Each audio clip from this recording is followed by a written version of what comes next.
Now, if you have been denied a right to feel love, then you feel disconnected from the sacred energy within you, and that's not your fault. And so you get stuck in the 3D, I call it the 3D quagmire experience.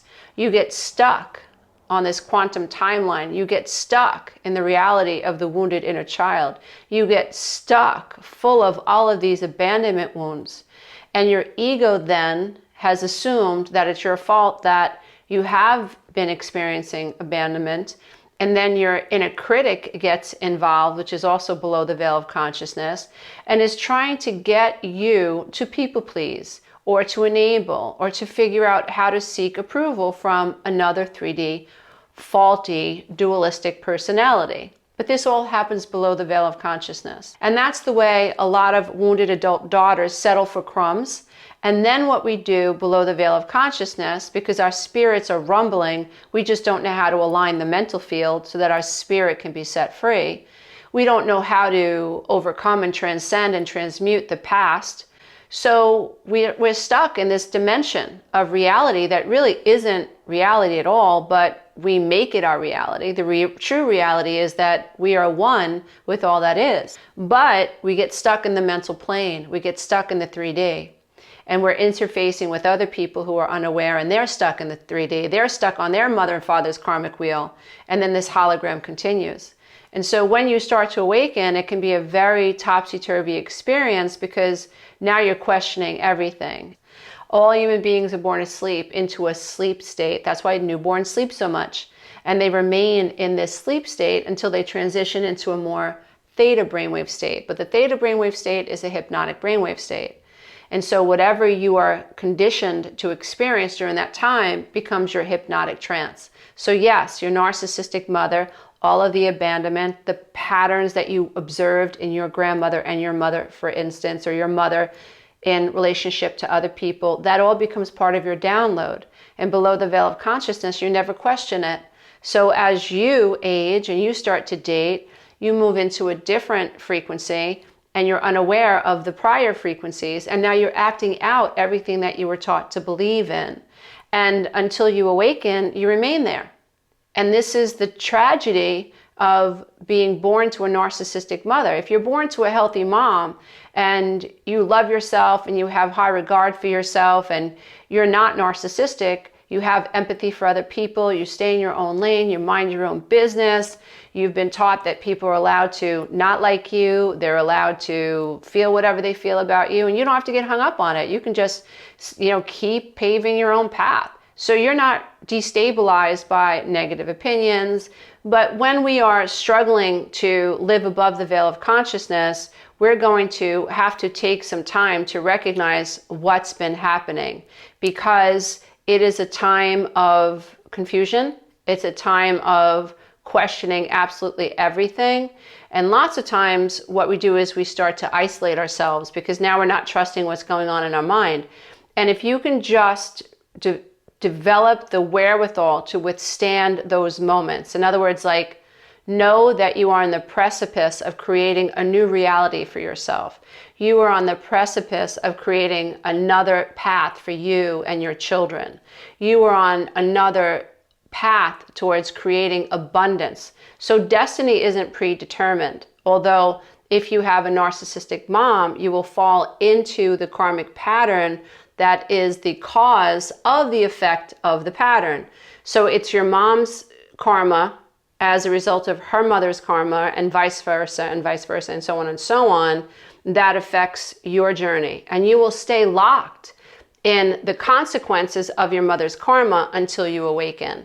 And I was there for a long time. I even had 2 daughters and a son just like my mom. I married someone who, in my opinion, again, this is just my opinion, who was very much like my mom, below the veil of consciousness, used religion to actually feel self-righteous in relationship to other people. This was someone who would use the Bible against me, and very similar to my own mom. And so I married someone that was similar to her, and that was part of the cause and effect. That was part of the karma, my mother's karma, how I plugged into it. My mother acquiesced. My mother subjugated, just like I did. My mother, I believe, had so much potential because I saw glimpses of it, but she suppressed it for the sake of my dad, because she knew that my father wanted her to be a certain way. He wanted her to subjugate. He wanted her to be by his side. He didn't want her to get too big for her britches. He didn't want her to be super confident. And so she suppressed herself for his sake. And I certainly did that for the 12 years that I was married. And so it really is important that we recognize that we can fall into our mother's karmic patterns. And what's super, super sad, and I think we need to take accountability for, especially if we are moms, is that there is a consequence to our babies as well. And so it is important that if you're hearing this message and it resonates with you, you accept the call to break the patterns. You accept the call to come out of your mother's karma. You accept that you can heal. You do what you can to heal from codependency. You do what you can to heal feeling not good enough, because that really is the key to your future life. That is the key to you creating an entirely new paradigm and hologram for your children. My children are living a different hologram. They're living a different paradigm because I decided to come off my mother's karmic wheel. And it really did feel like I was ripping my skin off, because I had to choose myself at the expense of my family. I had to choose myself, a self I didn't even know yet, at the expense of letting my mother go, at the expense of saying goodbye to my family as I knew it.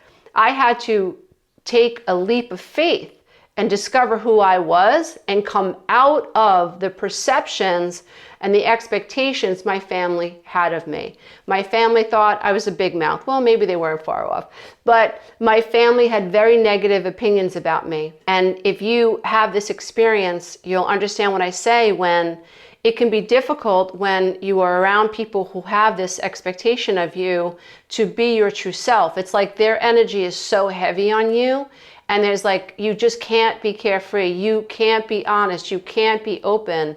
It's like a pack of wolves are about to pounce on you anytime you show a facet that doesn't mirror what they think you are or what they want you to think you are.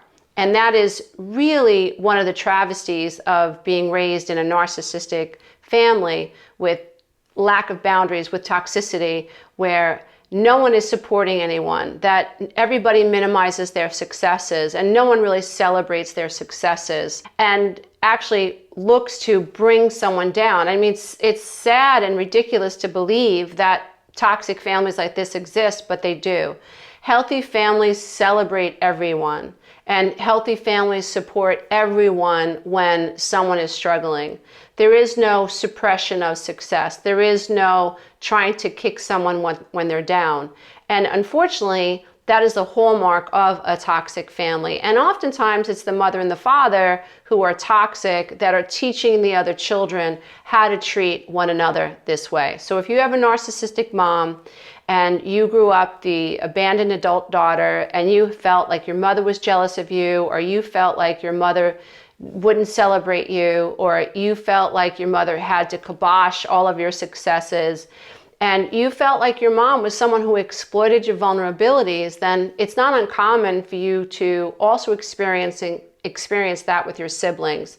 But I'm here to tell you that there is success on the other side of this, that you can peel yourself off your mother's karmic wheel. You can decide your own path. You can break through.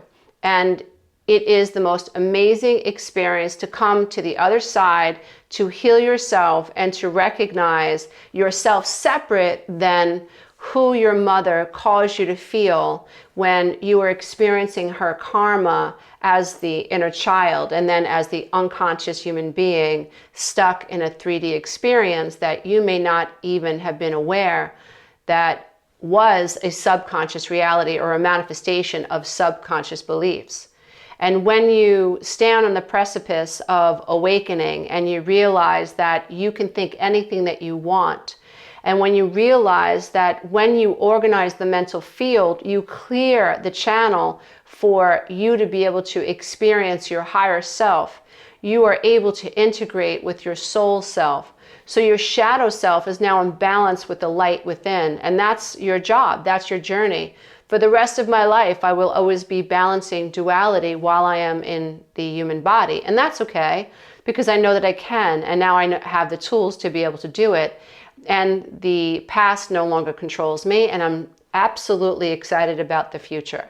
And to see the work in my children come into fruition has made all the struggles worth it. If you are the adult daughter of a narcissistic mother or an alcoholic mother, if you are the adult child that feels that you have been emotionally abandoned by the people that you love the most, and you are ready to break through, you are ready to break free, check out the 12-week Breakthrough Coaching Program. This is my flagship program that has helped thousands of people heal the wounds that have kept them stuck and their families stuck for generations. You have come to fly, and this program can help you do just that. Namaste, everybody. Until next time. Bye for now. Hey, if you love this content, don't forget to check out the next video, and you can go to my website and take the codependency quiz.